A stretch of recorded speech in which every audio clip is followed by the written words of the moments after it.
Bonjour, je m'appelle Hugo Alix et je suis étudiant à la maîtrise à l'Université Laval.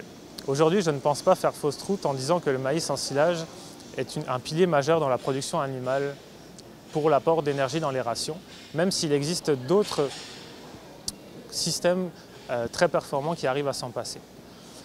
Le maïs reste une culture rentable et connue sur le bout des doigts par les producteurs. Cependant, imaginez que vous deviez vous en passer. En seriez-vous capable? Connaissez-vous d'autres cultures rentables tant au niveau du rendement qu'au niveau de la valeur nutritive?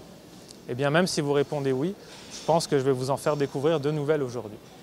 Le sorgho sucré et le millet perlé sucré sont deux graminées, comme le maïs, qui ont l'avantage de se semer et de se récolter avec la plupart du matériel déjà présent sur les exploitations laitières. Leurs besoins, 30% moins d'azote et jusqu'à 2 fois moins d'eau.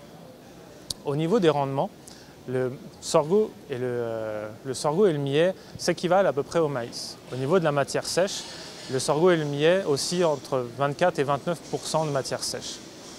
On peut se dire que cela va poser un problème au niveau du stockage dans les silos.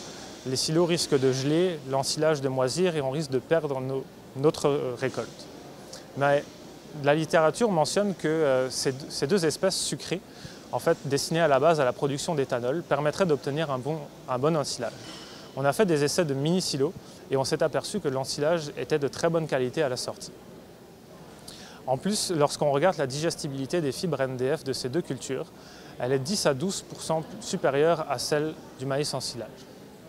Vous voilà maintenant en possession de deux nouvelles cultures que vous pourrez implanter dans vos rotations culturales. Il reste cependant à développer de nouveaux cultivars plus adaptés au Canada, même si certaines régions sont capables d'en faire déjà. Merci et bon après-midi.